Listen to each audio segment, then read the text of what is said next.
said to God, A, I don't think you're real, but if I'm wrong, prove it. 2 weeks come and go. I didn't even remember praying that prayer. There was zero faith attached to my prayer. And as I was dialing a phone off behind me to my left, I audibly heard the voice of God.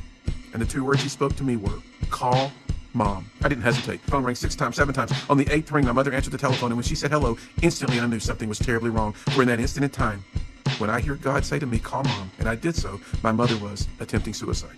I ran out of my office, ran past Sharon, jumped into my car, drove Interstate 75 in Chattanooga, Tennessee. My mom was barely alive as she came down some stairs. She fell into my arms. I picked her up. I carried her to her car. I drove her to Park Ridge Hospital in Chattanooga, Tennessee, and as we drove, she looked over at me. She says, Dean, I can't be dying. And I said, Mom, hang on. You're not going to die, but you're going to have to choose to live. 45 minutes later, this doctor walks across the ER. This doctor has the most perplexed look on his face, and he said, Mr. Sykes, there's no medical reason to tell you this at all. It is a, quote, miracle of God. You can go see it. I could take you to the spot in Park Ridge Hospital where I leaned against the wall, and I had an encounter with Jesus.